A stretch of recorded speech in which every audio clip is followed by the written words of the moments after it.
have spoken, and they're saying they want more years of douchebag. So, guys, welcome back to EP4 with Joshua, a person who I've actually never met. It's a connection, and as I said, we will be finding new people and talking to new people. And Joshua is just the next guy on the list, and he's got a lot to say. I've looked into his YouTube channel, that'll be in the description below. I've heard a lot of good things about him, so let's start the conversation and let's get digging.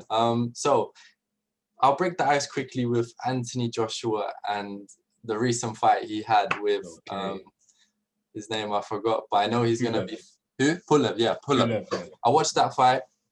What do you think? Firstly, I love Anthony Joshua. First of all, not just because he carries my name. I showed him a couple of things that I'm joking, I didn't. But honestly, Anthony Joshua, I think he was good. He was good. Not great. I think the amazing knockout kind of eclipsed the okay performance. It wasn't like an amazing performance. It was just a wonderful knockout at the end. I am a bit scared for him going into the Fury fight. I can't lie. I do want to see it, but I don't want him to lose. But yeah, he done well. But against Fury, I can't lie. I think Fury would have him still. Yeah, I actually think that fight, really. The amount of people I've been speaking to recently about Tyson Fury and him, I feel like everyone's for Tyson, and it's like terrifying too. Like it just, I don't know what it is. Like the whole legacy he built, like the mentality that everything is fine. I hope that he does something with Mayweather, gets his lateral movements in, because they need to do something spectacular. He needs to. I don't know, but yeah, but who? So. You're drawn to Anthony Joshua more, right? What specifically about him? Yeah, I like him. I like them both, but I just like Joshua more. I don't know why. I don't know what it is. Maybe my name probably share the same name. Oh yeah, right. Mentality wise, okay. Yeah. Yeah. What's mentality wise? Yeah. What would you pick up on that from Joshua? What I like about Joshua, his mentality, I like the way he was able to adapt and pivot. Because a lot of people, if they lost to Ruiz the way Anthony Joshua lost, he was the guy. Everyone looked to him in terms of being the next best thing. I'm not even the next best thing. He was the guy at that point because he had already beaten Klitschko at that point. But his ability to bounce back from adversity, that's something I admire, because this life is not all sunshine and rainbows. Like, you get knocked down. Even Fury, to be fair, he made a dramatic, miraculous recovery from where he was, depression, drug abuse, all of these things, to coming back to beat Deontay Wilder, who's got the most lethal right hand on the planet right now. So both of them, in fact, their resilience and their ability to adapt when they come across difficult situations, that's what I admire about both of them, not even just Joshua. Yeah, there's that one thing, I can't say one of them is any better. I just prefer the way that Joshua communicates his ideas and thoughts through the mindset, and I feel that's really helpful for the youth and everyone else that's supporting him. You don't really see that from many of the actual athletes. So, but yeah. Okay, we want to know, who are you? What's your story? Where did you start from? Where do you study? What is the thing you study? Tell us your interest, hobbies as well. Give us a little bit of that. Okay, so my name is Chabala, as you guys know. I'm really a simple guy. I go to University of Warwick, studying psychology, because I like to understand the way people think. I like to understand people's motives, why they do what they do, not just to look at their behavior, but like understand the motive and intention behind it. And then global sustainable development also. Obviously, right now, we have to move towards a greener economy. Otherwise, future generations are not going to be able to develop the way we have developed in the past. So that's why I chose the joint honors.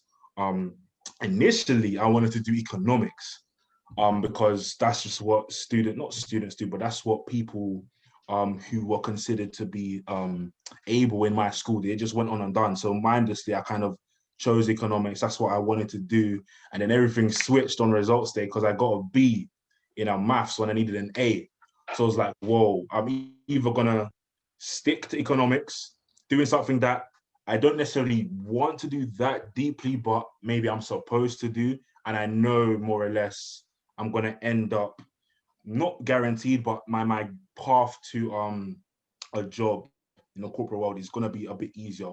Or I'm gonna pivot and go to Warwick, which is the uni that I've always wanted to go to, and do psychology and global sustainable development. So when I took a bit of time to weigh up the pros and cons, I went with psychology and global sustainable development, and I don't regret it at all.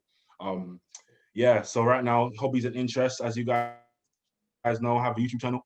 Initially, it was about one of my first interests, calisthenics, fitness, body weight training. Yeah, if you've never heard about calisthenics, it's literally just body weight training. That's all it is for people watching. And recently, I came back on YouTube. So I started with calisthenics, done it for maybe 2 years, took a 3-year break. And then I came back to do a same channel, different intention, different motives. Now it's more faith-based, talking about biblical manhood, faith, family, all of these things. And the reason I took the break was because I felt as if I wasn't being authentic, really. Because I do love calisthenics, but it's not the reason why I do things. The reason why I do things is because of my relationship with God. That's why I do what I do. So I felt as if I was just doing again what I was supposed to do, because when I was the first one to start training in my friendship group. So my friends used to call me Mr. Calisthenics. Oh, it was crazy. I remember that they would walk in, they would just start touching muscles. Oh my God, those times were crazy. But that's all I became known for, just my muscles, just for calisthenics. And it was like, I like training, but that's not all I am. So there was a bit of a dissonance in my mind because I should be enjoying this, but I wasn't. So I just had to take a break from it and then come back and doing what I actually wanted to do. Within the 3 years of the break, what were your intentions? What were you trying to do? Figure out why I was doing what I was doing. Like, who am I going to be living for? Like, am I going to be living for the applause of man or the approval of man, or am I going to be living authentically for God, and doing what I feel He's called me to do? And that was a tension, because when you do certain things, you'll get labeled. You'll get labeled. People will give you titles, and then you can get trapped by that. Oh, I'm Mr. Calisthenics now. That's all I can do. But I don't want to do that. So where do I go right now? So in those 3 years, I just had to, what is it that I'm doing here, and why am I doing it? And yeah, that's when I was able to come back. What's the relation between you seeking your own happiness through psychology and choosing to study what you feel would be a bit more sort of gives you more satisfaction in that sense of pursuit? But then how does it relate to your dreams of success? Do you have dreams of success? What are you trying to achieve? Is there anything more than just, the job? That's interesting. That's very interesting. Yeah, obviously, when it comes to success, it depends how you define. How do you define success? Like, for you, how do you define success first? For everyone and for yourself, the financial freedom for me is success. So it means the freedom of choice, the freedom of if I want to do something, if I want to make a change, if I want to pursue something new, I am able and I'm not confined. The problem with many of us is that we come from underprivileged families and that we're unable to really pursue new or creative things, or even find the things that we really enjoy. Yeah. And that part in me is struck, because I literally just want to do everything that I feel that comes to my mind, but I just can't, because the financial ability isn't there. So as soon as I do that, yes, okay, now you've got the money, you've got everything you want. That doesn't stop there. And that's the pursuit of the podcast, the pursuit of, bettering yourself, the mentality. It's pushing yourself into a realm where I've achieved something that I wanted to now, but I have to give back to other people. And in a sense, I want to sort of try, like you said in your YouTube channel and your reintroduction, you said it sort of give people the different mindsets, the meanings, different knowledge that they can use to sort of better themselves. And that's the idea of if I'm learning as we build this podcast, people hear some things that they latch onto, and for the future, I could actually take this and make something of it, and it's literally to benefit other people. But then because I'm financially free, it's not a burden for me. It's something I just want to do for the sake of doing. So it's sort of like that. So Mm. Okay. So yeah, for me, of course, yeah, I want to be financially free. 100%. Everyone wants to be financially free. How do I look at success and my ambition and all of these things? I definitely do want to be successful. But the way, how can I say, the way I define success is okay. So there's a constant theme. It's gonna always go back. It goes back to my relationship with God, right? Yeah. So I believe that He's put me here for a reason. So in my financial freedom, if I do not fulfill what He's called me to do, I wouldn't feel as if I've been successful. Yeah. You feel what I'm saying? So I feel for me, first, fundamentally, is doing what I'm here to do. That's why I started the channel. That's not my only reason why I'm here, but that's just a small part of it. Just an example, helping the younger generation of Christians. So like for me, when I was looking up, I wanted to see someone who was trying to follow the precepts that are found in the Bible or whatever, or trying to foster a relationship with God. And I didn't really know necessarily how or have male examples to look to. I had many wonderful women to look to, but in terms of male examples, I struggled with that. So one of the things I know I'm meant to be doing is just documenting my life in order to help the youngers after me. So that's just one of the things in terms of being successful. And yeah, so I definitely want to be successful, but I never want to just purely follow the money. As you said, it's not just about that. It's about also giving back and in your financial freedom, actually being a blessing to others, not just having money for the sake of having money. Because many people in this life, they have money and they don't have joy or satisfaction or contentment, etc., etc. So yeah, when I look at success, I try to think about it in every single area of my life, and in me achieving financial success. Why do I want this financial success? Who am I blessing? Who am I giving to? How is this glorifying God, etc., etc.? Not just let me just have peace so I can enjoy my life and be comfy, or for my family even also. You feel what I'm saying? So yeah, I always try to look at it like holistically, if that makes sense. And from the psychology you do in university, Psychology, okay. psychology, do you So yeah, do you follow Jordan Peterson as a quick sort of? Yes, I know him. I know him. But I don't know if I follow him, but yeah, I definitely know him. I like him. I watch some of his stuff. He's an interesting man. He's interesting. Do you agree? Yeah. What, so you wouldn't agree with many things he says, or what would your Oh opinion? no, I agree with a lot of the things he said. I think he's extremely smart. Yeah. I just I feel as if sometimes he trips himself up. There was something, I can't remember what it was, but I remember watching a clip of Jordan Peterson, and he likes to speak about equality of opportunity, but not the equality of outcome. And then I really wish I remembered it, but someone flipped it on him and showed his own bias, and basically, yeah, just refuted his argument using what he said. So I like a lot of the things he says, but I think when I first found out about him, I used to think he was this genius, and everything he said I would take as truth.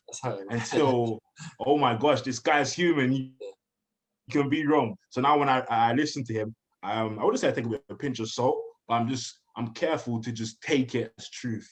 I make sure with everything, to be fair, I make sure to look at it, look at other perspectives also, because he's shows one side of the coin, right? It's a very good side, a shiny side, and it's a very insightful side of the coin, but I still like to look at other perspectives. You feel what I'm saying? So yeah, I definitely like him though. I definitely like him. And you wanna in the psychology pursuit, you wanna speak to people, you wanna sort of open psychology. Psychology is an interesting one. Literally, I just like to not only understand other people, but also myself in terms of my own emotions, why I do what I do, why I think the way I think. Because as a kid, I was an emotional child. I was a very emotional child when I was younger. And then from the age, I don't know when it happened, but it was around a couple of years after my dad left the house. Or when my mom and dad officially broke up, I started to become emotionally cold. So I wasn't a very empathetic person. Yeah. Like I could sympathize with someone. Like if someone's hurting, I'm not a psychopath. I could see that you're hurting and I could say sorry, oh, hope you get better. But in terms of me feeling someone else's pain and actually, I don't know, just feeling their pain and being able to actually be in pain when they're in pain, if you know what I'm trying to say. Like actually feel it with them. I didn't really have that. And I wanted to know why. Why am I so emotionally cold? Like I went from being the most sensitive child to just being emotionally shut off. And it's good in terms of you don't get hurt, but it's terrible if you want to form very intimate connections with people. So I would find out I would have many, many friends in school, but hardly any of them would know me because I'm not willing to be transparent and vulnerable.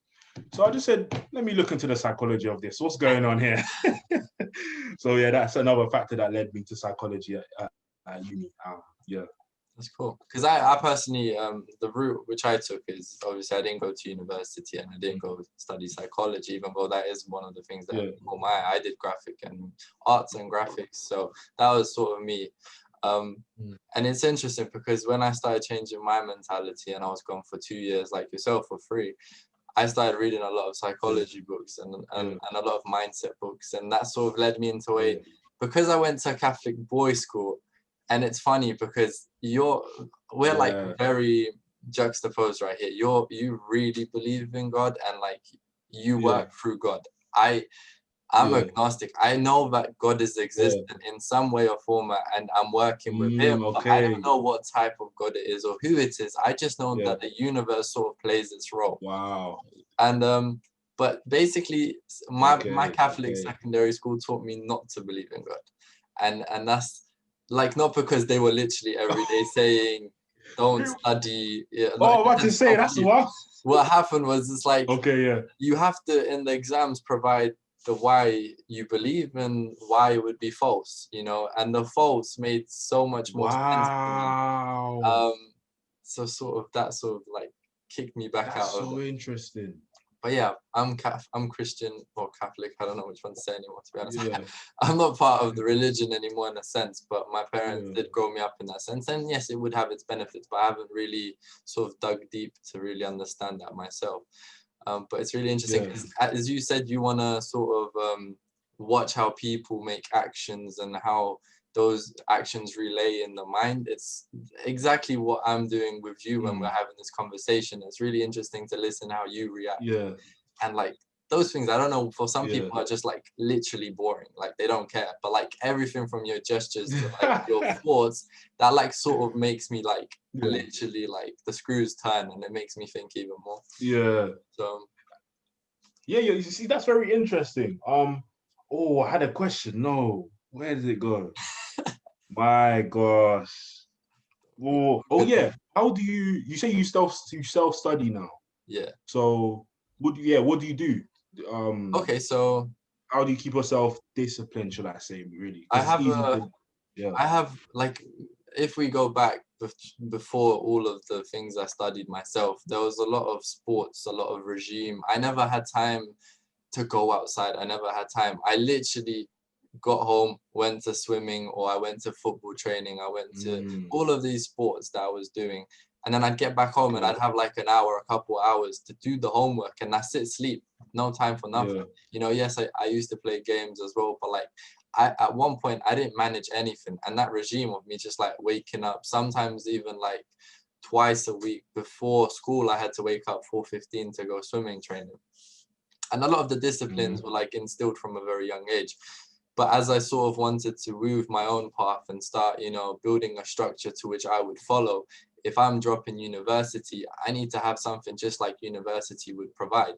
So I built my own planning from what I would want to seek, what I want to build, the goals, everything from A to Z.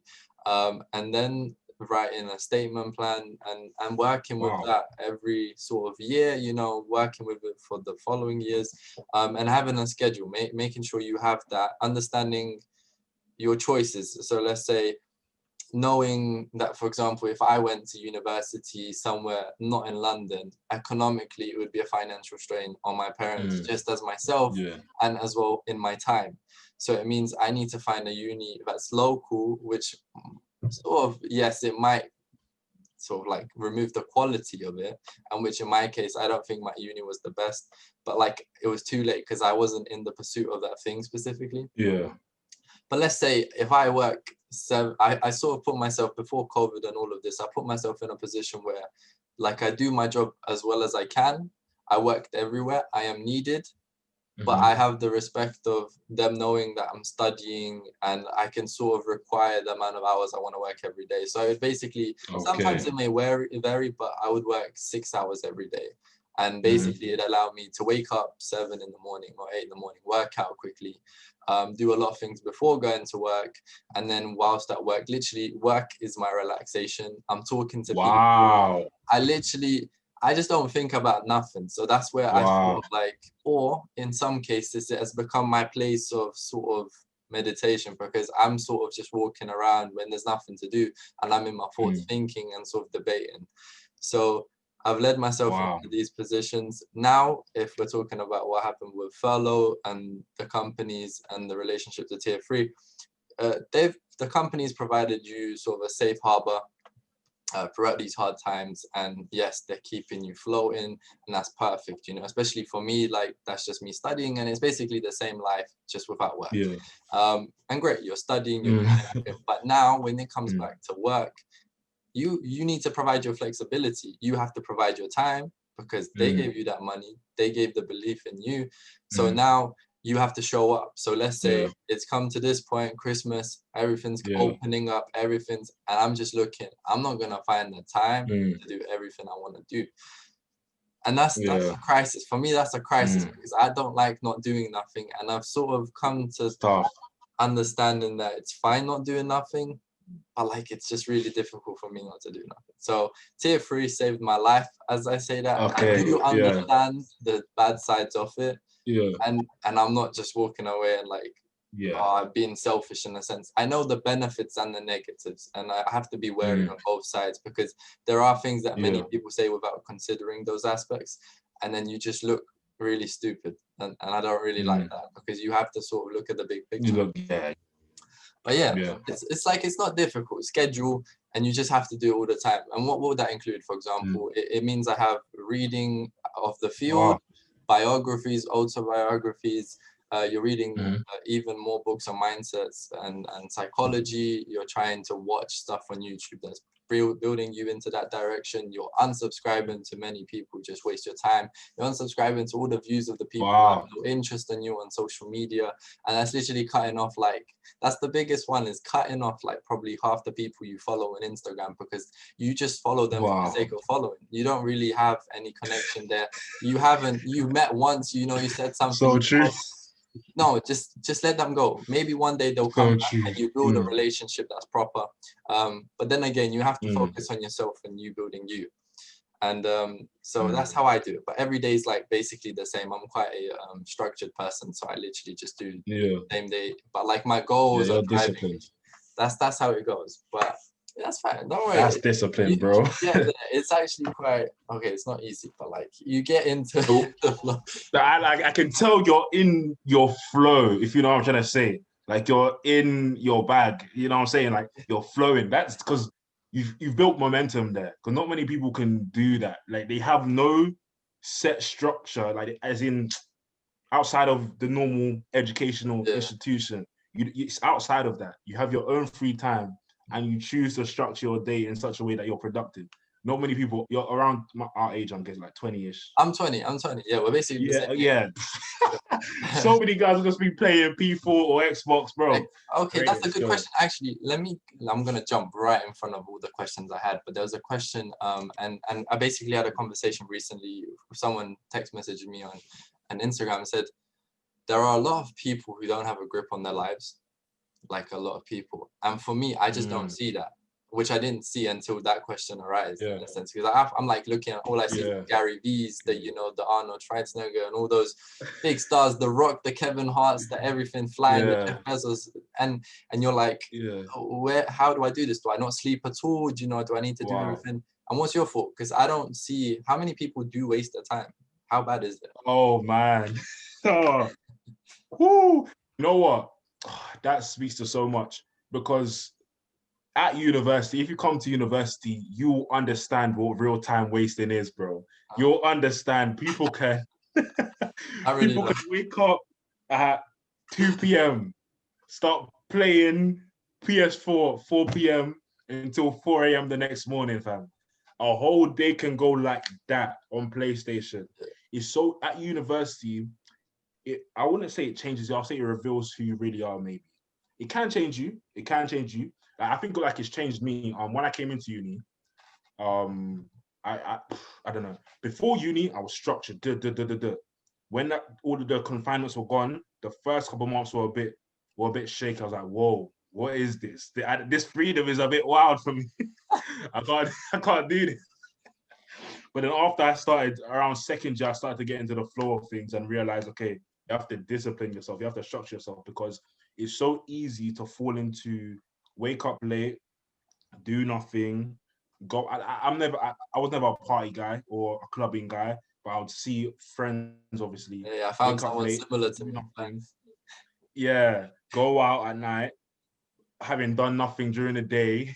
Yeah. Sleep at 4, come back at 4, 5 a.m., sleep, and then it's a cycle. So you definitely can fall into an unproductive cycle if you want to. But what I like about what you were saying is that social media, I heard this quote somewhere, I don't know where I heard it, but social media is kind of like an extension of your mind. So, but it's like a feedback loop. So right now, you are like, you're productive, you're on it, you're disciplined, you're driven. So you're following people that are disciplined, driven, motivated. So that's what you're seeing, and that's what's getting reinforced. At uni, if you come a bit shaky, and you're seeing people that are unproductive, that are ill-disciplined, that are just, you can start to adopt the same habits. You've heard of like you're the average of the 5 people that you're around most of the time. That's At uni, that is so true. Like from first year, I was around great people still, but just different people, right? To now, because of isolation, you can be a lot more specific in terms of what you're actually consuming, what you're taking in, and who you're around. And the change is crazy. Right now, a lot of the change is external before it's going to be expressed externally in terms of what I do and achieve, whatever. Yeah. But in terms of my mindset, when I read my journal, for example, Yeah. it's just crazy. It's See, journal. crazy. That's So, amazing. That's good. That's really good to hear. yeah, I had to start. Uni, I had to start. I realized I had to. What I year? have to, yeah. When did you start journaling? Literally, 2019, last year, February. February, I started last year. Every day, yeah? Now it's every day. Before it was like once a week, because during just with lockdown, yeah, you can call friends and stuff like that, but you find that you're speaking to yourself a lot. So I like to either catch ideas or just let stuff out. I don't like for things to go and for me to forget them, or And this was for a me to go past conversation. the situation, whether it was yeah. Man, if anyone put a camera in my room, I talk to myself a lot, man. It's Same. I talk to myself a lot. My mom bro. thinks I'm crazy, Yeah. man, sometimes. Like, I'm just talking there, like. It's essential, bro. Oh, okay. But look, uni, that's the reason I left. So I did go to uni for 8 weeks, 6 weeks, Yeah. and I paid 2.5K for literally doing Wow. nothing. Like the program itself. Why is it that you go to uni and everyone's like, why is first year and second year like a breeze? Like it's like they do on purpose. Like, what do you mean? Why don't we come here from the start? Because sixth form for me was like, bro, I had no break. Like I literally couldn't catch a breath. And then I come into uni, I'm like, wait, so you're telling me you don't expect this amount of work from me and I'm in uni? Okay, so that's how it is. Say. It's true. Oh, yeah, it was a big shock because I expected it to go from sixth form was already here. GCSEs were like here. Sixth form just came out of nowhere. I expected uni to come back here. But it was really here. And what makes uni hard is the lack of discipline, really. Because so uni can, okay, let me not even lie. Depending on your course and stuff like that, fair, if you do maths or whatever, it's going to be mad regardless. But for most degrees, yeah, the workload is doable. Yeah. It's doable, but because of the amount of time we have, but because of the lack of discipline, it can feel like it's the maddest thing in the world. So now I can understand why you would feel like, what is this? Like, this is not. What did you do? So I did. Was it graphics? You said. So I did graphic and media design, and then you come in, you're all prepared, you all this, you know, you're ready to like proper hustle, and like you're like waiting. They said this is the new best thing. They've like made it, you know, basically they modernized it so it works better now. And you're like, okay, let's see. And then you come in and they're starting the basics, and you've done everything, and you're just like, wow. Nah, I hear you, man. And everyone's wasting their time. So for me, I just had to leave. Like, I don't have this thing where like if something's not working for me, I take action really quickly. So and I'll weigh them really well. So I'll do the pros and the cons, and then like I'll talk to myself for like a week probably before I do anything. Obviously, it's not just a snap and you do it. But that thing, I just had to leave, and that was difficult, you know, because you come into it's uncertainty, you know, the not knowing. Yes, I'm gonna build the structure, I'm gonna plan it all. But then again, everything's on you, so it's hard, you know. But what did your parents think and everything? To be fair, it's weird. Like, you know, as I went into forex and I started doing that, and I'm so you're trading as well. So I'm still like learning that, and it's really difficult. And everyone's got their different situation in trading. All I heard was the negatives, the bad things, everyone who's done it and failed, you know, and I never really heard of anyone who done it consistently until they made it, you know. And I don't see too many people, and that's the thing, like I want to have conversations with people who are like, they've done it their whole life and they just achieved it because they were just consistent. And it's having conversations with people like that make you sort of aware that that's possible. Everything's possible. And it's not like drastic steps every day. Take small steps every day and you'll be the next professor. Like it doesn't sort of rely on that. But the parents, yes, the support's there. But you know when they're supporting in spite of what you want to do, and it's like a fake, that's sort of the second face of it. So cool, go do it, make sure you do it properly. But we wanted you to go to uni, and my dad till this day takes the mickey out of me, and he's like, you know, if you went to university, you know, you'd have this and that, and you know, Oxford and Cambridge and all that. It's like, come on, allow it. Like he hasn't dropped it. I don't know, that's how that is. Now university is an interesting one. And for yourself, are you happy? Oh yeah, because I want to ask you. University. Go on then. We're lagging a bit, so that's why I'm happy I went. Speaking, it feels like okay. Second layer or something. But basically, so I asked basically everyone on the podcast, because everyone's basically the demographic of about finishing university and moving away from that. It's crazy. Can you sum up university, and can you tell us a good thing and a bad thing in that sense? Do you think it was worth it as well? Wow. Sum up university. Learning experience, reality check, and learning experience, reality check. That's what it was for me. It's been, that's the good thing, the good side of it. I've learned so much, knowing about myself, about others, how to navigate relationships. Because prior to university, I just been not the same friendship group since year 7, but a similar friendship group right up until year 11, and then it changed a bit in sixth form. But I knew everyone in the school, right? I didn't have to try to make friends. University, you have to learn how to make friends again. You're learning how to communicate to new people. You're learning how to maintain new relationships, because at university, it's so big.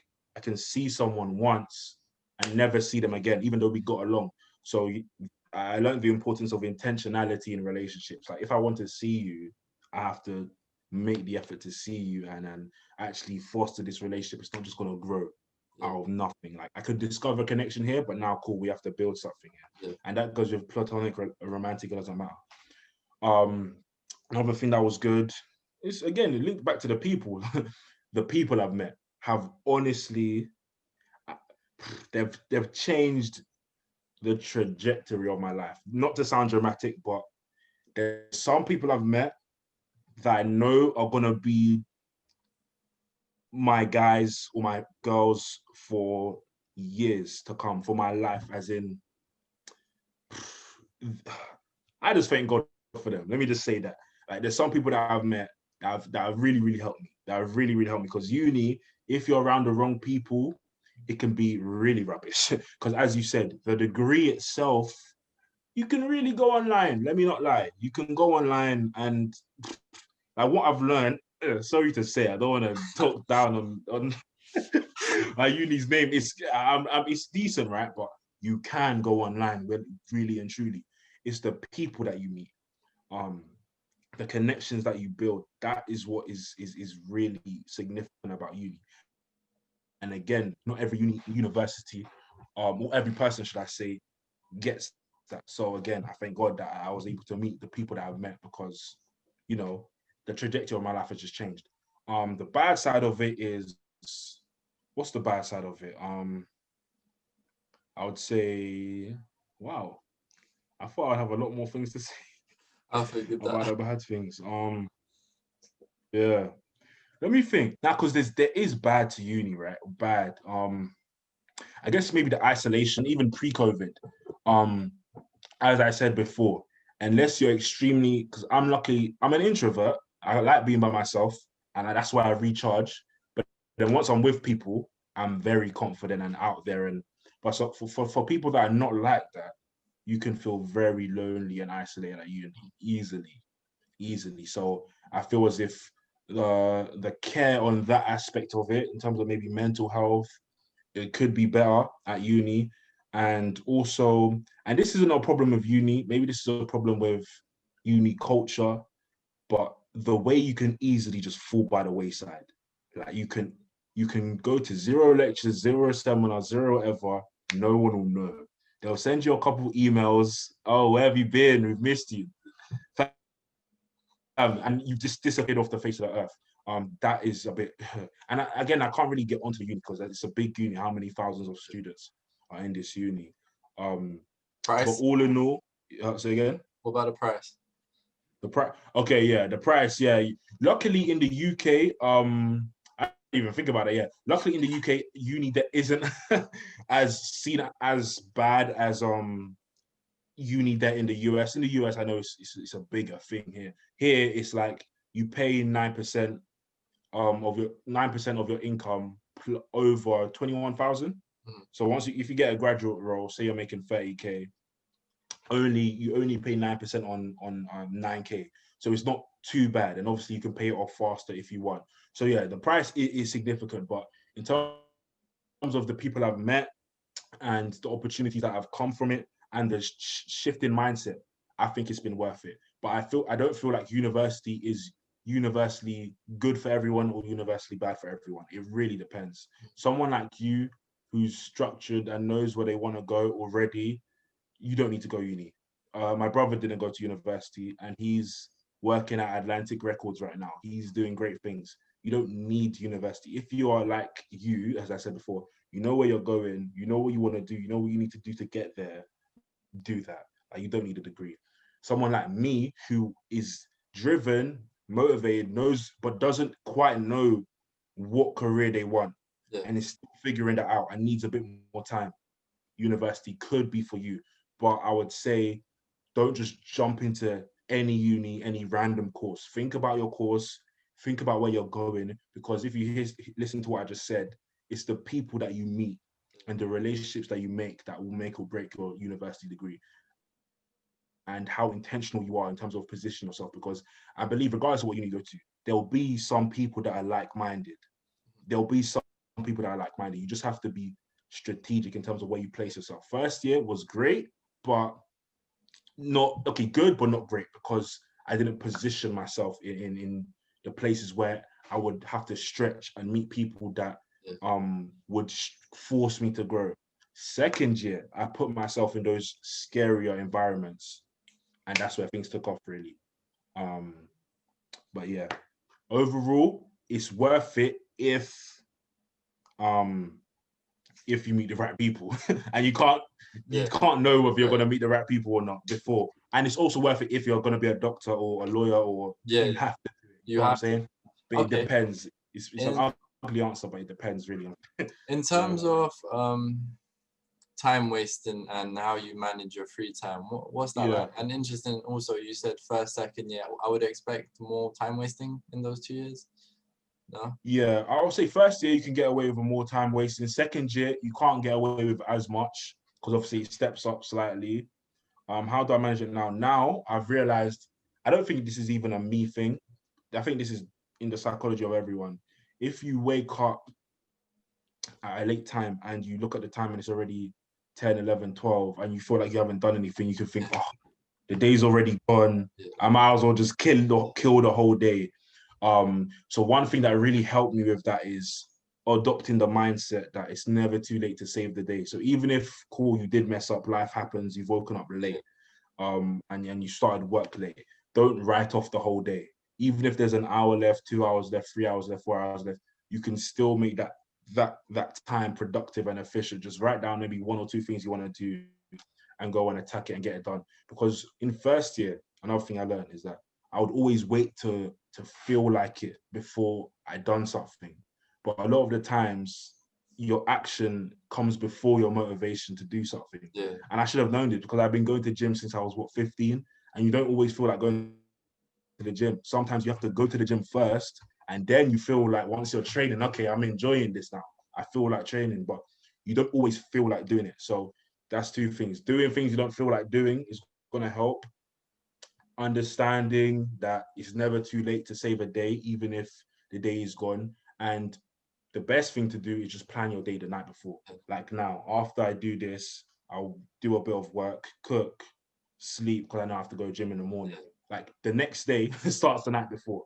Just understanding these secrets. They sound so simple, but as you said, get used to the boring, get used to the mundane, because it's simple, but it works. You feel what I'm saying? Long term, it has like really exponential results, and it's just that gradual like build up of it. Okay, and then again, this relays, like the things you say, they're very small, but they all link to delayed gratification. And I don't think many people purpose it well in their lives.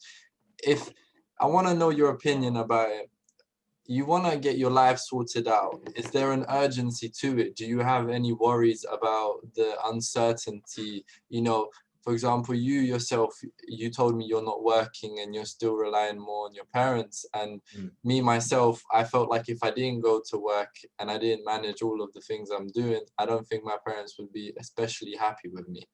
So tell me your sort of situation in that sense. Yeah. So obviously I'm at uni. So my parents right now don't expect me to work. Once I graduate, they expect me to work, obviously. So they'll be on my neck. If I'm still asking for please, they'll be like, what? Even now I could work, but because luckily student loan, bursaries, whatever, I don't have to. But the urgency, I think there is always, especially going to like university like Warwick, there's a silent pressure. There's a silent competition not competition, but there's a silent tension in the air, because everyone is looking to get a graduate role, to get a position at this firm, to advance here. So you're always thinking about, whoa, if I'm not there yet, am I lagging behind? Am I doing this? Am I doing that? But I think a key thing is understanding in these instances, they can do one of two things. Either motivate you to go and just apply the small steps that you said. Understand that it's not going to come right now. What I do now, maybe 100 days or a year or whatever later, that's when it's going to pay off. Or it's going to demotivate you and just make you shut off. So for me, there's always a tension there. Not a tension, but whoa, what's going to happen in the future? But I know, again, everything for me stems back to my trust in God. I know that if I intentionally if I intentionally follow his will for my life, and also not only do that, but I am intentional and I'm proactive and I work and I do what in terms of what I've been given, I do it well. I'm patient with it. I'm resilient with it. In the end, it will pay off. Like these people that get jobs or do this or whatever, as you said, they're human, bro. Every professor, every master, they were once a beginner. So it's easier said than done, because you have to constantly remind yourself, okay, like you told yourself it wasn't going to be easy. That's why I like even things like YouTube or filming myself, like in times like this, so I can look back and think, okay, you made it through that sticky point that you were in. You feel what I'm saying? So yeah, there is definitely an urgency, a silent urgency, but at the same time, there's a rest and assurance that I trust in God, like, and I trust in God, and I trust that in due time it will come. If I work, if I'm a bum, I'll get bummy results. That's a fact. Regardless, God is gonna be looking down and saying, "Bro, you're not doing anything. I'm not a genie, fam." So do your work. You feel what I'm saying? Your parents, So yeah, I'm not scared for the future. do your parents expect anything from you? Is there any specific push? Because it feels like because you work through the God, it gives you that sense of calm. And is it always like that, or is there anything that pushes you externally?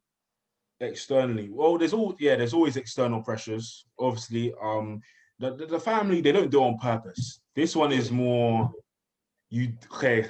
So say I was doing well in GCSEs, I was doing well in GCSEs or whatever. They would put your grades in a group chat, and now all your aunties are texting you and saying, "Oh wow, you're doing amazing." So there's always there's like a quiet competition amongst the cousins. You go to a family barbecue, you're like, "Hey, bro, so what grades you get?" It's like very weird, isn't it? But nah, so that's an unintentional pressure. I don't feel like they do it on purpose. But even so, regardless of them doing it or not, you want to do well for them. You want to provide for your mom. You want to provide for your dad. You want to provide for your siblings, your future family, if you want to have a family. So these pressures are always in your mind. And just because you have God, it doesn't mean you're not going to have these pressures or have these challenges. It just means he's going to be with you in there. You feel what I'm saying? That's the only difference. It's not like there's an absence of pressure or there's an absence of challenges. There's definitely challenges and pressure. You just handle them a bit differently, I guess. And the idea is that when you ask for, improvement in patience or whether, have the ability to work harder, God will provide you those situations to feel that struggle, to work in that struggle, to build those skills. And that's what I think it's Morgan Freeman in the film that says it really well, whether, asking God, will he just give or will he provide the opportunity to make the best of it and learn? That's good. So that's so good.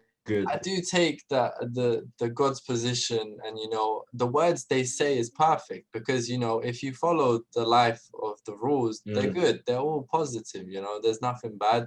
They're literally spreading positivity and love. Yeah. And at some extent, it may be too much. You still want to enjoy your life. You still want to learn from your own mistakes. But that's just me. I mean, but for you, like, that's fine. It works for you and it keeps you driven. That's the very specific thing that you found that works for you. And let's go back and summarize youth, and that conversation we had, about people being unproductive and a lot of people wasting their time and not finding an issue with that, or maybe being unable to mentally position themselves to actually pursue that. What is the worst thing, like the worst characteristic within the youth? Ooh, wow. What's the worst one? Ooh. Probably a couple. Maybe it's the need for instant gratification, I would say. And that's been really highlighted or maybe even intensified with social media. Not even just instant gratification, but validation and approval and the need for applause, because you're doing a lot of what I like to call like the silent work, or what I'm saying, the dog work, where what I'm saying, like no one's clapping for you, but you're doing the dog work and it's gonna pay off eventually. Not every time you read a book, hey, I've just read this book, guy. You know what I'm saying? You're not doing that. But this generation lives and dies of the validation. And I think that's dangerous. That's so dangerous, because now they're attaching their value to applause and stuff like that. And therefore, like for men, we go to wherever the most applause is. And in this society, usually that's getting girls or just doing mad things or doing whatever. And that's when life can just get so messy, because guys, people, humans, our emotions change, our feelings change. 1 second you're on top of the world, next second you're cancelled. So I think it's that need for approval, which is killing us, men and female, women and men, both old and young, mainly young, to be fair. And then the instant gratification, obviously Amazon Prime, Netflix, skip. We can get things in 2 seconds. We don't have to wait. Back in the day, you would watch a movie, you have to wait next week. Now we can binge watch things. You feel what I'm saying? So I think those two things are dangerous. And I tried to train myself out of them by doing things that I know are not going to pay off now. That's why I'm very thankful that I started training when I was young. So I understand the idea of the grind and the dog work and the process. Because I feel like that's what we are missing. So 2 years ago or 3 years ago, you took that gap, right? Yeah. And this will relate to this idea that who you are now is totally different to who you were. Would you remember anything that you said back then that you would totally disagree with now, and you'd want to sort of not amend it, but you sort of look at it a different perspective? That's interesting. That's interesting. Well, okay. So the main difference between, so I started understanding, okay, I want a bit more to life when I was 15. That's when I started the channel, right? But then 17 is when I realized I was being inauthentic. And then that's when I took the break to where I am now. So what type of things would I say? If I look back at my books, do I have them? No, they're back at home. They were decent messages. They weren't bad messages. Like they were decent. The only things, okay, I fell into my own trap. It was the instant gratification. It was the looking for applause. It was like YouTube, first year, I have to have 10K subscribers. Otherwise, it's a failure. So those are the type of things I would change. I remember even making a mood board with 10,000 subscribers on it, like little things like that. And these are not necessarily bad things, but these are outcome focused. I wasn't focused on becoming a better video maker, a better writer, a better editor, stuff like this. So if I could, I would change the need for instant applause. I can't remember what I said, obviously, but I would change the need for things to be instantly successful. I thought, if you go back to my first video, I thought my transformation video would get 1 million views and I would blow up and I would become the next big thing in it. So I would change the need for that instant success and learn to appreciate the process and the ugly work. And I'm so glad. I'm so glad you took that route, because many people, and I see this a lot, because what happens, you want to get that quick famous, you know, be famous for this amount of time, or even get rich quick, but you never learned the process of how to deal with it. And now you're in the midst of literally being unhappy, having everything when you could have prepared for it. And you know, that's another journey. Like, it's not bad. You fixed the money, the monetary things, the fame, you filled a lot of gaps that you wanted to fill, but now you're having this big backlash of you just wanting to be back to normal and wishing you didn't really do that, you know. But it's, again, I really applaud you for, you know, taking that leap of 3 years and changing. And it took a time. You see, 3 years is quite a lot. And people wouldn't understand that that's how it is. You have to go behind the scenes and you have to go start digging for answers. It's not you saying, I don't know what I want to do, but are you really looking for the answers? You know, that's the thing. I really hate, it's not even that I hate, I really just like the thought of it that people complain all the time. But okay, write down that complaint and look for the answers, you know, go speak to the people who may have those answers. Okay, I'll tell you my recent one I figured out, which I said, which sort of like backfired on me, and I was like a bit confused yesterday. I said, when I went to my uni specifically, I was at that point where I sort of knew more than the actual mentors, and I was like sort of frustrated because I literally did this like 100 times. I've passed this. I don't want to go back to it. I know the cause of it. I need to build something better. Maybe let me skip the second year. And they always talked about the stories about who they were, you know, what they did. And I was like, for me, the answer was that they're basically failures of the industry who come back and they come into this gratefulness of let's teach now. But then again, not all of them come back and teach fully. They teach with the sake that it's got a good wage, it has good benefits. Oh, well, these kids don't really care anyway. They come, they want to waste time. I'll do it, but you know, whatever. Let's do it. Whatever. I want to reroute from the position where it was before and saying, I think that was mainly towards a lot of people. I was like that in the like universities and for professors.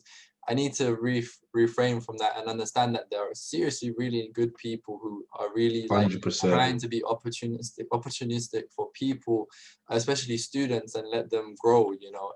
And it's the few that are sort of ruining the face of that, you know. So much growing is happening, but then so much stalling is happening because of the others, you know. And that's, again, how does that work? Because you've got these very serious courses. You've got, you know, being a doctor, being a lawyer, they're very thorough, they're direct. You come into a creative field or you come into another. Why is it now that why is it easier? Why is it for some reason less demanding?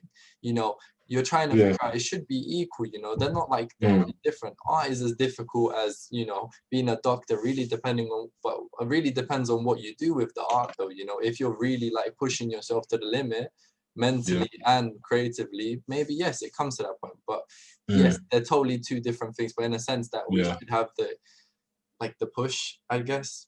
I just feel as if being a doctor, for example, is literally a life or death thing, maybe.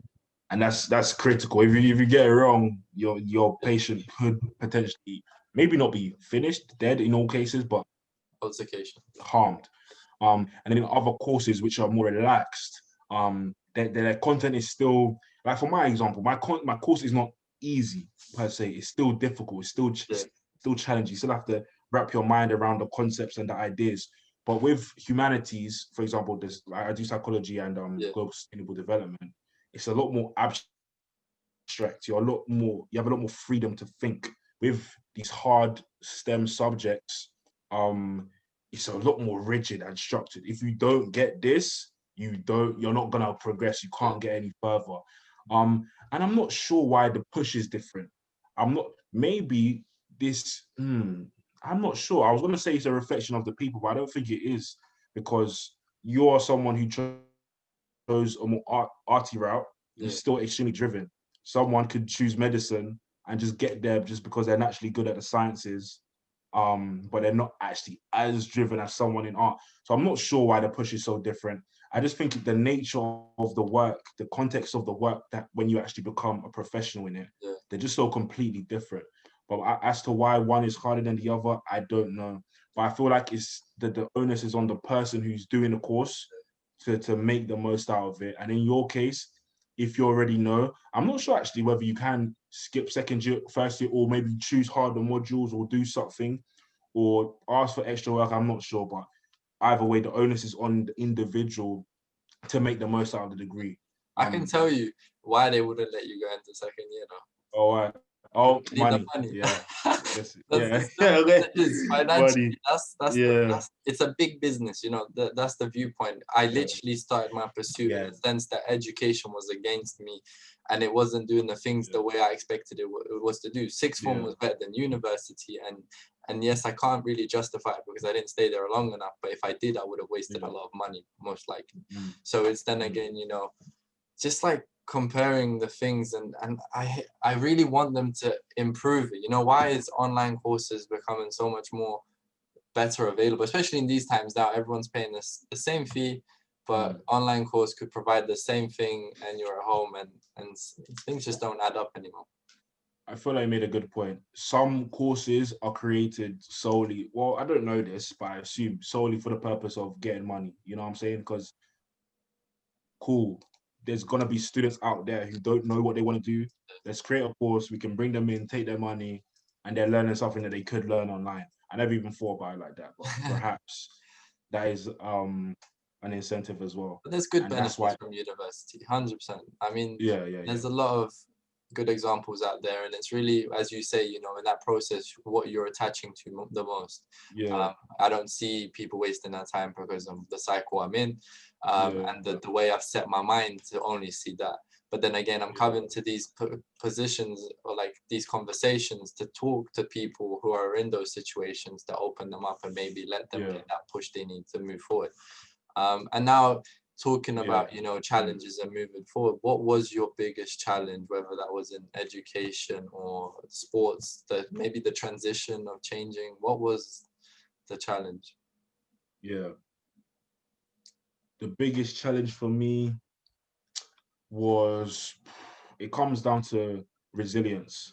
I feel like you have two types of people. I don't obviously know you, first time I spoke to you, but from what I'm hearing, it sounds like, I could be completely wrong, but it sounds like you've been pretty driven from young, pretty resilient from young. I don't know if I'm right or wrong. For me, I would, the things that I was good at, I would go with them 100%, I would do them. But when there were challenges, or when I was scared or fearful or uncomfortable, I would either drop my level so that if I failed, I could say I wasn't trying, or I just wouldn't try. Two examples: football and public speaking. I was very good at football, might I say, you know what I'm saying?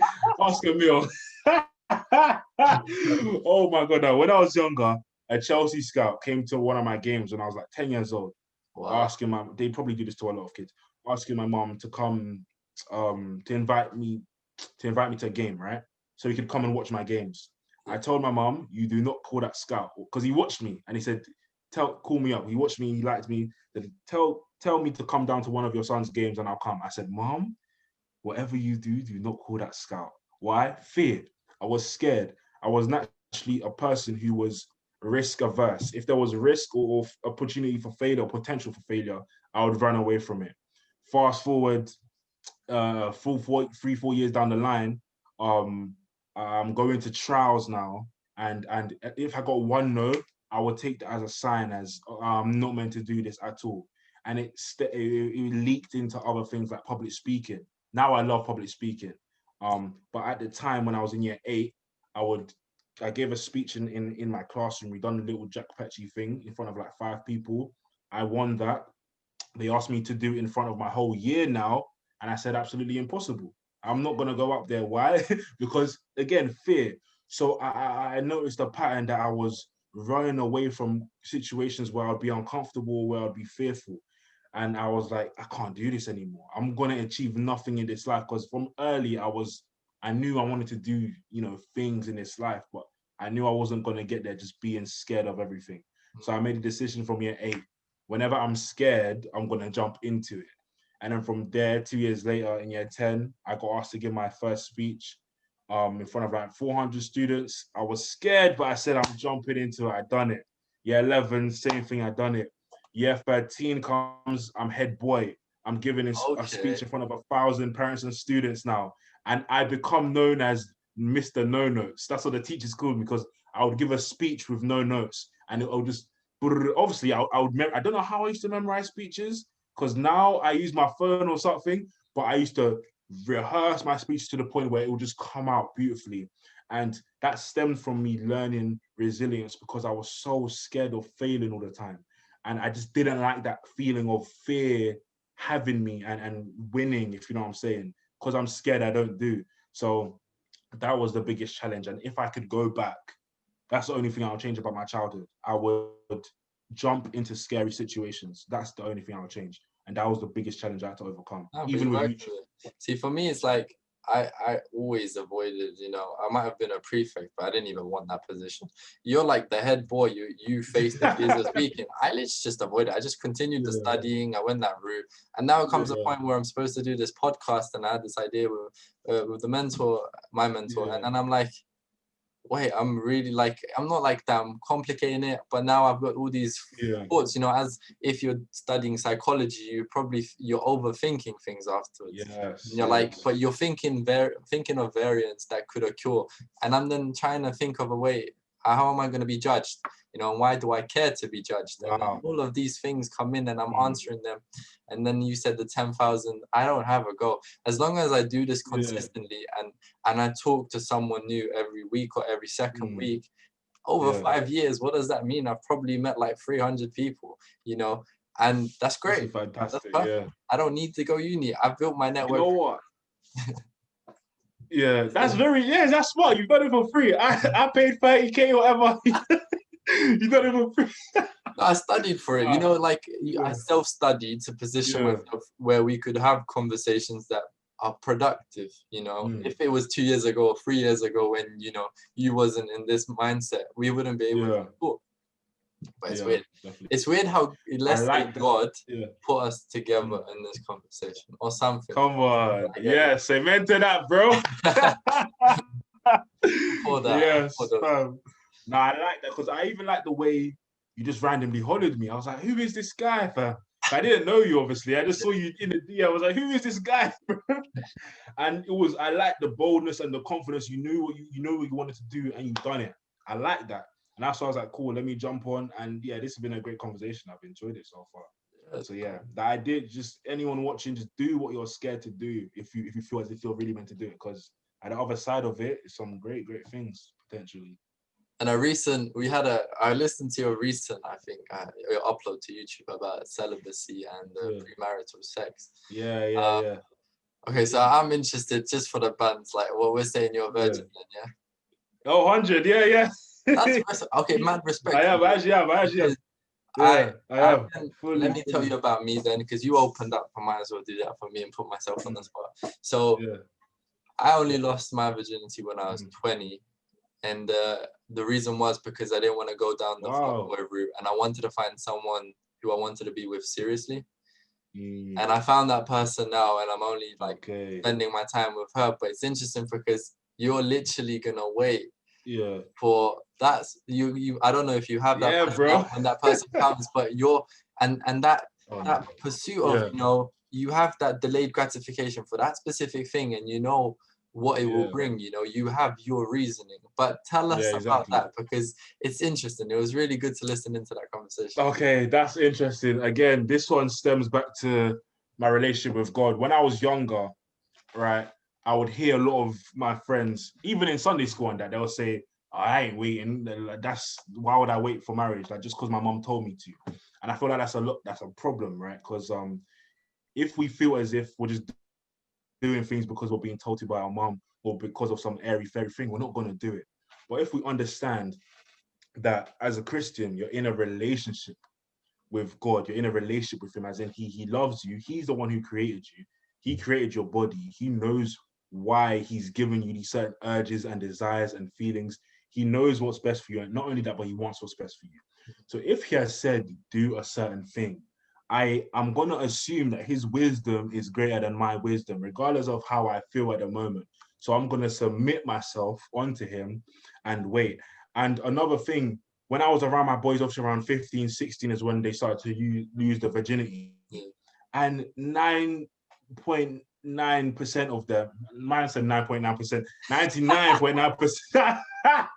I was like, where'd you get that statistic? Wow. Oh, if my maths teacher is watching, I'm sorry, guys. I'm sorry.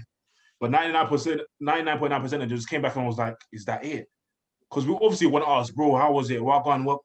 Bruv, I can't lie. It was, fam, is that it? And I was like, rah, this is nuts. Obviously, when you're with someone that you love and care about, it's different. But I understood that in today's society, sex is a thing that is maybe overrated, but undervalued. You feel what I'm saying? It's overrated, but undervalued. I believe that sex is a sacred thing, and it should be reserved reserved to the covenant of marriage. Because if I'm willing to, lay my soul bare to someone and be completely vulnerable with someone, and then an external expression of that intimacy that we already have is sex, that's gonna make it mad. But if we just do the one night stand thing and just the willy-nilly thing, which was possible because at the age of 15, 16, people are experimenting, options are there. I knew from experience, from reading the Bible, from listening to elders, that it wasn't going to be it. And I didn't just want to continue the cycle that I had seen the people that have gone before me continue, because I had seen the effects of it, basically. Is there a possibility you find the person you love, you've stayed with them 10 years now, or I don't know, 5 years, the same, and you know you're going to be with her for the rest of your time, you've built the relationship, you know who you are, you've understood her viewpoints, would you cut it short? Nah, we'll get married. We'll get married first, bro. We'll get...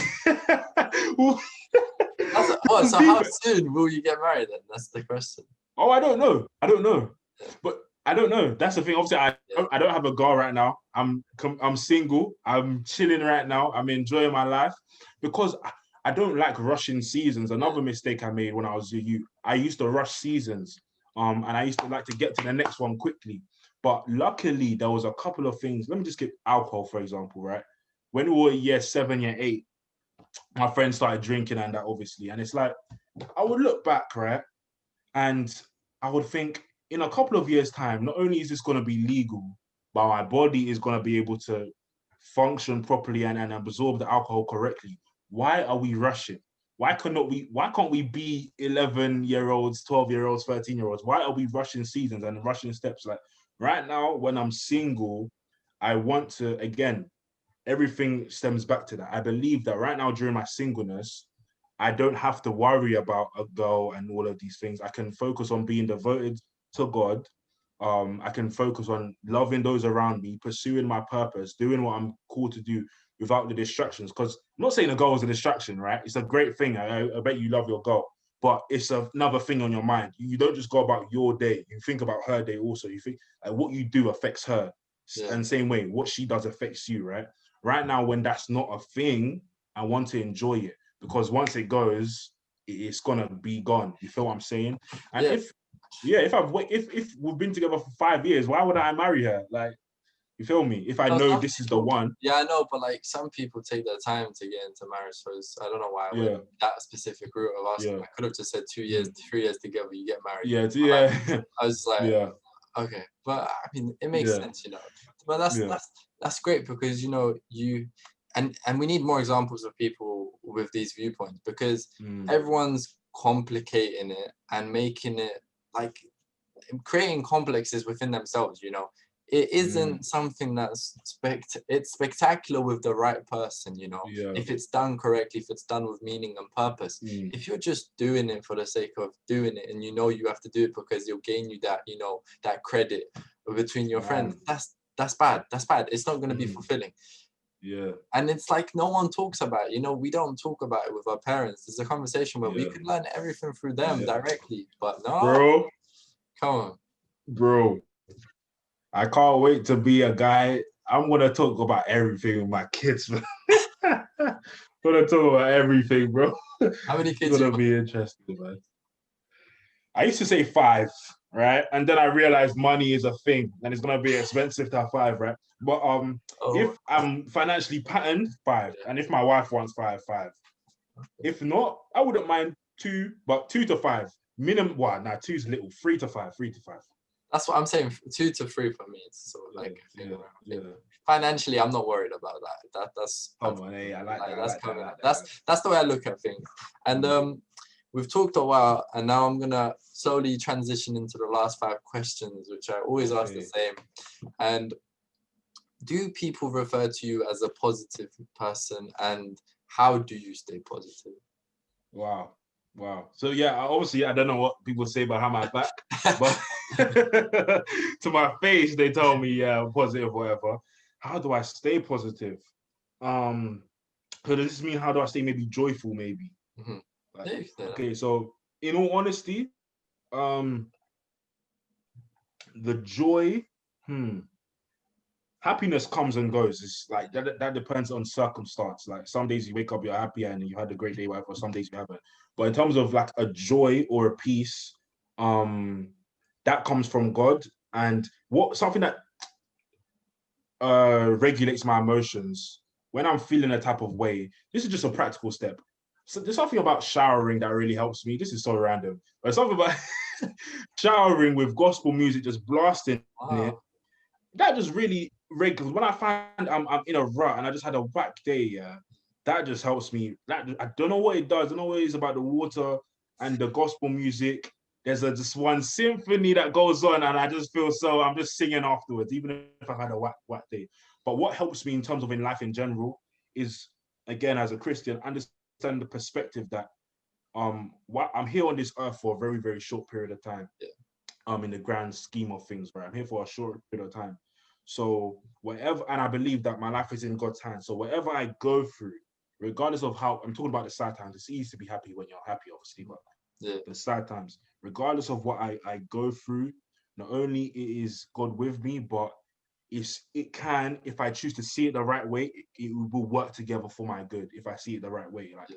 just because you go through challenges doesn't mean you're going to grow from the challenges. You have to choose that growth. And that's something that's really helped me because I remember when I was a bit younger, I would go through things and I think this just sucks, bro. I don't see the light at the end of the tunnel. This is just whack. I don't like this. But then I don't know what my mom said, like there's seasons in life. She said something that changed my life, right? And I just decided to just look at things differently. Like we could go through the exact same situation. And just by me changing my perspective and Yeah. understanding that I'm here temporarily, God can turn this around for my good, etc., keeps me sane, keeps me joyful, even amidst storms and trials and tribulations. That's what really helps me. And I would like to say, everyone that just heard that, listen to that perspective. It's the way you look at the idea, the thought. And also I'm interested that psychology and understanding yourself make you more self-centered in the ability to know yourself and manage your emotions better. Wow. Yeah, it's helping. It's helping. It's a process. It's a process. Like, in terms of first year to where I am now, it's definitely helped. It's actually nice, helped significantly. One thing I can think of an example. They're called schemas, right? Schemas and heuristics, something like that. Basically, what I just spoke about, the lens through which you view people or situations or whatever. So my brother and sister, for example, before university, I was crazy. I would sometimes look at them and think, oh, they're ganging up on me. They're doing this, they're doing, because I'm the middle child, right? Middle child syndrome, whatever. But when I came to uni and I learned about this thing called schemas, I was like, wow. So this whole time, I could be looking at a situation where they're being completely normal, but because of the way I'm looking at it, I think that they're being malicious when that's solely in my mind. Yeah. They're completely normal and being fine, but because of the way I choose to look at it, I'm ruining this relationship. And that just one example of how psychology has really helped my relationship, not just with my brother and sister, who we are just like this now, but in other relationships in general. Before I judge your intention, I'm not in your head. I don't know your intention. I just look at your action and I look at how I feel first. And from there, I come to you, instead of saying you've done this on purpose, you tried to Yeah. I say, this is what you've done, this is how I felt, let's talk about it. Instead of me attacking your intention when I don't know it. Yeah. So that's one thing that really helped me with psychology. That's perfect. Good answer. Do you think people should have a net worth of 1 billion?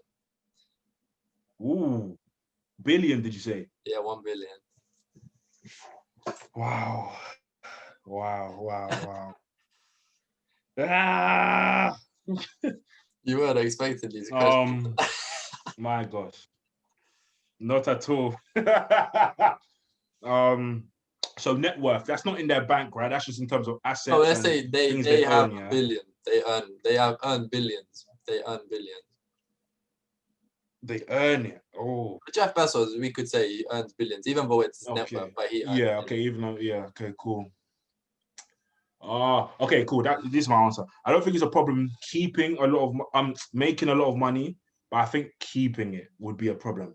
Like, there's no way you need it. Even you've set up your family for life, for generations. Yeah. Just keeping money for money's sake, I think that's a problem. Instead of making, did you say, what was the question? Can you make it? Can you make it? Yeah, having or making. Yeah, I think you can make it if you're talented at what you say. You become the biggest businessman in the world. That's not your fault. You're good at what you do, right? You're good at what you do. But if you just keep it and hoard it, then I think it becomes problematic. I think the more you give, I don't agree with more money, more problems. I believe in more money, more responsibility. So the more you make, the more you should be a blessing to other people. The more money, the more innovations, the more creativity, the more support. Yes, that's good. The planet.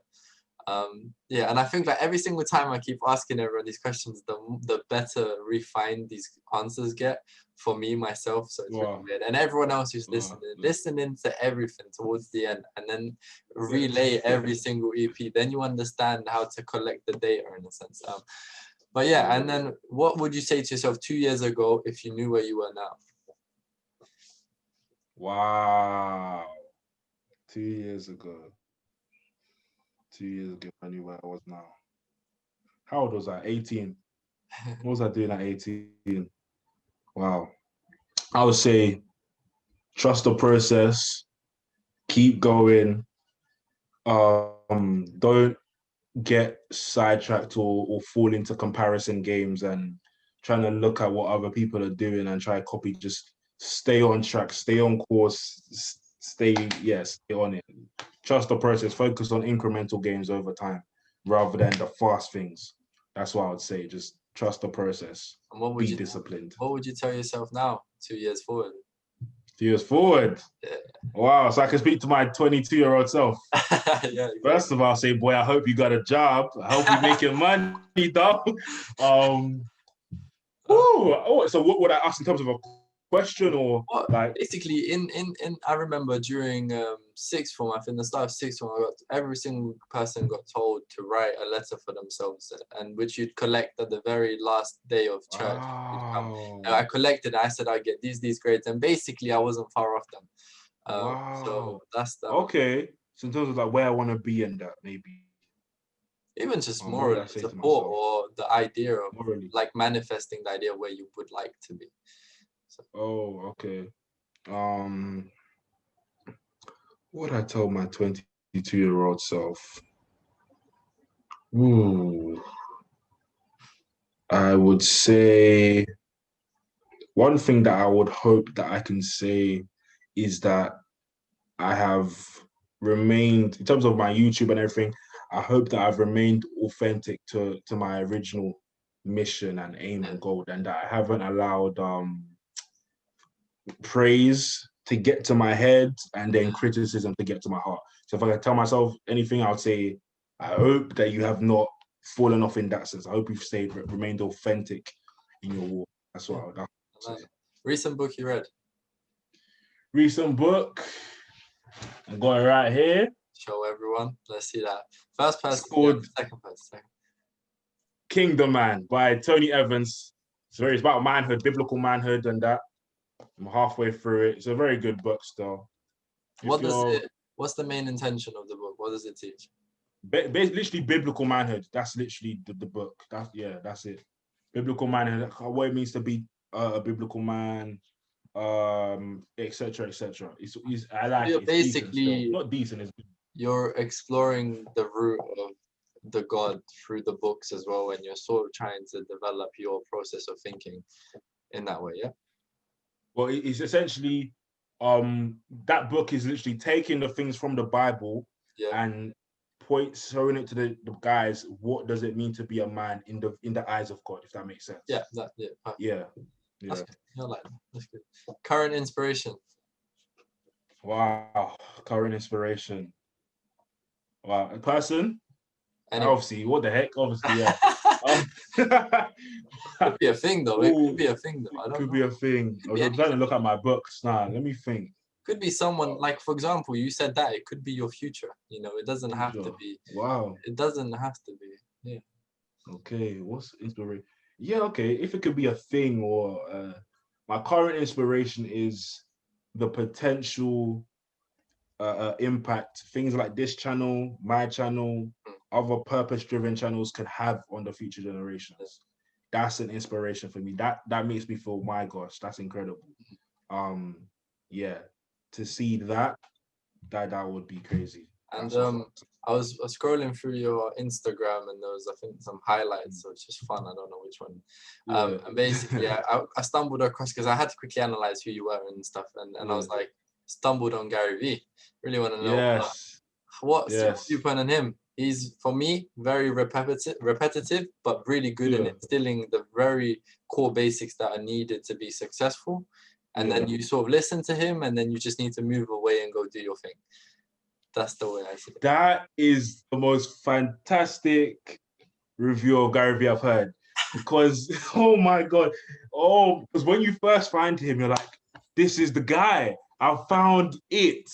And then he's like, okay, you're saying the same thing over and over and over.